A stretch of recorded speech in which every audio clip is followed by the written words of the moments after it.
Let's bring in the Vice President of the Nigerian Institute of Public Relations, Wale Adeniyi. Thank you so much for being on the news tonight. Thank you very much. Listen to all the conversations you had earlier in the day in that program. There was a recurring theme: trust, trust, and trust. The deficit of it, I must say. Who or what would you say created this deficit of trust you're talking about? It's not for us to put the blame where the deficit came on one party. What we know is that when we're talking about trust, there are so many parties that are involved. It could be between the led and the leaders. It could be between the adults, the youths, and the elder generations and all of that. So the most important thing is that we must learn to trust ourselves. And we're not just talking about this. It's the product of a research that was carried out painstakingly by the NIPR and a survey conducted by the African Survey Group that shows that because of the absence of trust, Nigeria is not a socially cohesive country. So we must address the issue of trust. And how do we address the issue of trust? Communication. We must find a way, an effective way by which we communicate with ourselves. Right. Public relations officer, I like the fact that, you know, it's about communications. Let's look at the fact that as it stands right now, Nigeria has an image problem. A lot of people would actually agree with that statement. But the truth is, let's talk about how public relations, you know, as image makers, how can professionals like yourself really help change the narrative? Yes, I know insecurity is rife and that's given us a lot of bad name in the global community, but how can this be handled from the image maker perspective?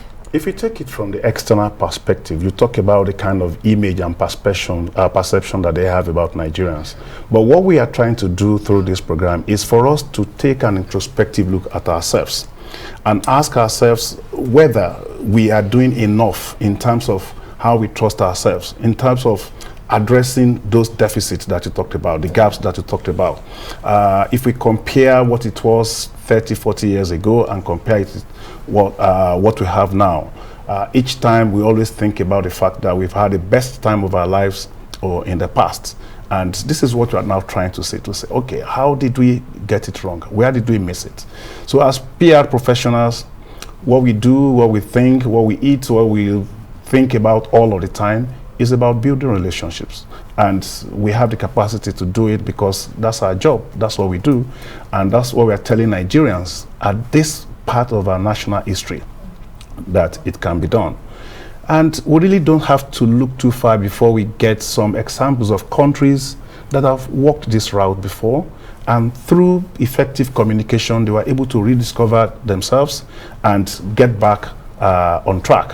Singapore, Indonesia, Rwanda, if you want to come nearer home. So it's just for us to first all agree that we are not where we are, and we can do better than this if we learn to talk to ourselves rather than talk at ourselves, because this is what you're talking introspectively now, but I'm talking about the image of the country outside of the nation due to the rife insecurity, and how professionals as yourself can help with that image of the nation. What you have said really apt, but at the end of the day, let's talk about the image out there because of what we're dealing with as a nation. All countries in the world have different challenges they face. They all have it. It manifests in different ways. So we cannot run away from the fact that we have that particular challenge. But I tell you one story, and this is what every Nigerian can relate to. If you do have friends, relatives, families, irrespective of all the noise we hear about the security situation in the country, they miss coming to Nigeria. They want to come to Nigeria. Most of the time when they come to Nigeria, they have their families, they have the warmth, the hospitalities, all those things that defines our essence as Nigeria. Happy people, hospitable people, and things like that. These are those things that I would want PR professionals to begin to project to the rest of the world.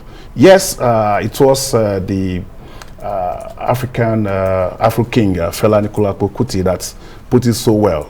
We are suffering, but yet we are smiling. So these are some of the positive aspects that I believe that we can begin to project to the rest of the world that, you know, we have all of this locked up, the potentials, the milestones that we have reached in terms of in the creative world and things like that. So PR professionals can begin to help us change the narrative by projecting that part of the country. And like I said, it is not just something that is happening in Nigeria. We also have some of these challenges in other parts of the world. Okay. Right.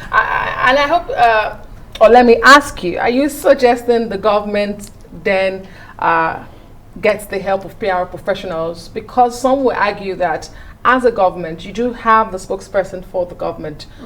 Is this an indictment on what the government at all levels and several governments in Nigeria has been doing in the past when you talk about image creation? But I wanted to expatiate on communications and relationships you talked about. You said we should talk to ourselves and not at ourselves.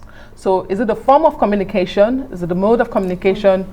Or is the message? What exactly is the problem? I would say it's both, because if you monitor the conversations that we have on social media, most of the time we are not talking to ourselves.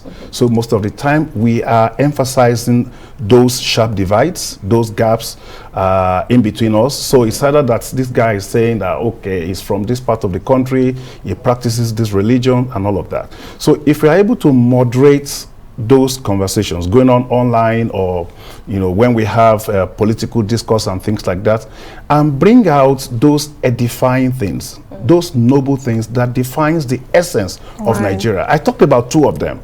We are happy people, we are warm people, we are hospitable people. Everywhere, every part of Nigeria, we have some virtues that every community, they subscribe to those virtues. I'm a Yoruba man. We call it the virtue of Omoluabi. So it's respect, it's discipline, it's hard work, it's for you to shun corruptions and all those kind of a things. So we have those positive values that we believe that Nigerians can all begin to say, yes, it's time for us to take a step backward and see where we missed it, the collapse of our value system, so that we all begin to say, okay, this is the right way to go. Let's chart a new course for Nigeria. So are you saying that the government should employ the services of PR personnel? Or you're saying government officials need to become, you know, the face and the brand of the governments they serve? What's the message? I would say the PR professionals will be, they are the best that can do this job, because they are trained for it, they have the capacity for it. Indeed, the law actually prescribed that job for PR professionals. So if you are not by the provisions of the law, if you are not a PR practitioner, you cannot do that job. But then government must give it support. Government must create that kind of environment where the right people would do. And of course, give the opportunity to the professionals to really do it, because that is needed. Exactly. But let's look at, you know, the State of the Nation Summit, which you had today. And the aim of it was actually to unite the nation. Would you say after today that aim was achieved, or would you say today was just one talk shop where you just talk and eventually everything and everyone goes back to status quo? What we had today was an event. What we are trying to do through this project is a process. And we have set a period of 10 years for the Institute and for Nigerians to begin to see how we can walk the talk that we talked about during this conference. We're going to have reports, we're going to have a committee at the end of the day that would monitor and evaluate the implementation. We are going to be working with the relevant agencies of government. And I'm very, very happy that we have very good representation today from the National Assembly. So if we need to tinker with the legal framework, they pledge their commitments. We have the Honorable Minister of Information that represented the President. So we also have the kind of support from the executive. So it's also more important that for Nigerians too, the citizens, because this project is a citizens-driven project. It's citizen-derived, it's citizen-driven. So we also believe that we citizens you and I will also have our role to play. As image makers? Not necessarily as image makers, not necessarily as image makers, but those that, I mean, you trust me, I trust you. You know, we subscribe to a value of one Nigeria, of unity, of peace, of reconciliation. And we'll stick by it. Sounds all good. But, well, the Minister, I need to sorry quickly. You mentioned the survey earlier, exactly. and I want to take you up on that. Across the country, you said, what was the most profound thing you found out in this survey about Nigeria and Nigerians? Yeah, it's because, I mean, there are a lot of things that were thrown up in the survey. The fact that there are a lot of grievances held by different groups in Nigeria. The fact that the youths, they are really, really very displeased with what is going on. Of course, we know we had the NSAS program, the NSAS protest very recently in Nigeria.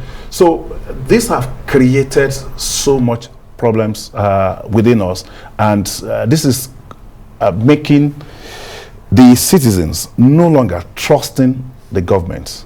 And at a time, you also discover that the citizens are no longer trusting themselves. So it's, you know, it has several dimensions. Right, and I even see ethno-social issues as well in terms of the trust issue. But quickly, the Minister of Information did say misinformation and fake news is exacerbating insecurity. Do you agree with that submission? Quickly. Very, very well. I agree with it because a good number of, so many Nigerians have been victims of fake news in whatever ramifications.